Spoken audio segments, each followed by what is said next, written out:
پناہ مانگتا ہوں میں اللہ کی شیطان مردود سے، اللہ کے نام سے جو بڑا مہربان نہایت رحم فرمانے والا ہے۔ اور اہل کتاب کا ایک گروہ کہتا ہے کہ ایمان والوں پر جو کتاب نازل ہوئی ہے اس پر دن کے شروع میں ایمان لے آؤ، اور آخری حصے یعنی شام میں اس کا انکار کر دو، شاید وہ بھی ایمان سے پھر جائیں۔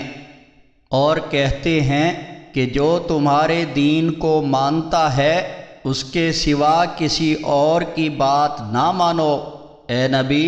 محمد صلی اللہ علیہ وسلم، آپ کہہ دو کہ یقیناً ہدایت تو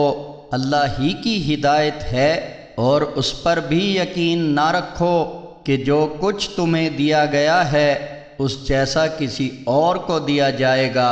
یا یہ کہ وہ تمہارے رب کے پاس تم سے حجت کر سکیں گے۔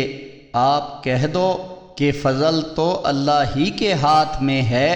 جس کو چاہے عطا فرمائے، اور اللہ بہت ہی وسعت والا اور جاننے والا ہے۔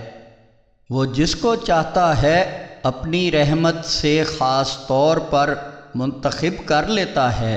اور اللہ بڑے ہی فضل والا ہے۔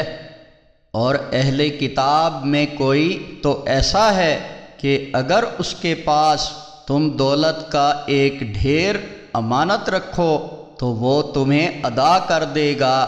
اور کوئی ایسا بھی ہے کہ اگر اس کے پاس تم ایک دینار رکھو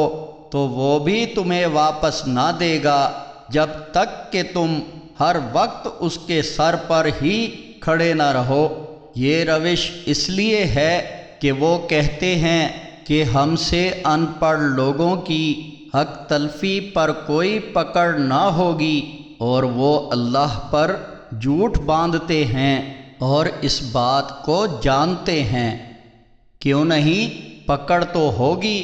جس نے اپنا وعدہ پورا کیا اور وہ اللہ سے ڈرا تو یقیناً اللہ بھی ایسے پرہیزگاروں سے محبت کرتا ہے۔ بے شک جو لوگ اللہ سے کیے ہوئے عہد اور اپنی کھائی ہوئی قسموں کو بیچ ڈالتے ہیں اور ان کے بدلے تھوڑی قیمت وصول کرتے ہیں، ان کا آخرت میں کوئی حصہ نہیں۔ اللہ ان سے نہ تو کلام کرے گا اور نہ روز قیامت ان کی طرف دیکھے گا، اور نہ ان کو پاک کرے گا، اور ان کے لیے دردناک عذاب ہے۔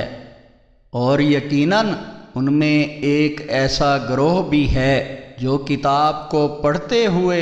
اپنی زبان کو مروڑتے ہیں تاکہ تم یہی سمجھو کہ وہ جو کچھ پڑھ رہے ہیں وہ کتاب میں ہے، حالانکہ وہ کتاب میں نہیں ہے۔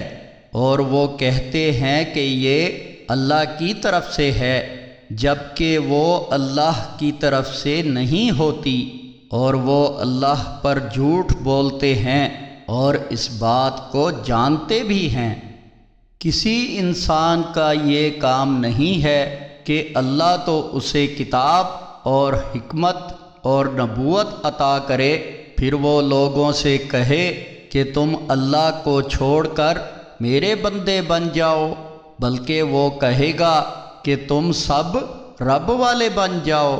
جیسے کہ تم کتاب اللہ پڑھاتے ہو اور خود بھی پڑھتے رہتے ہو۔ اور وہ اس بات کا حکم تو نہ دے گا کہ فرشتوں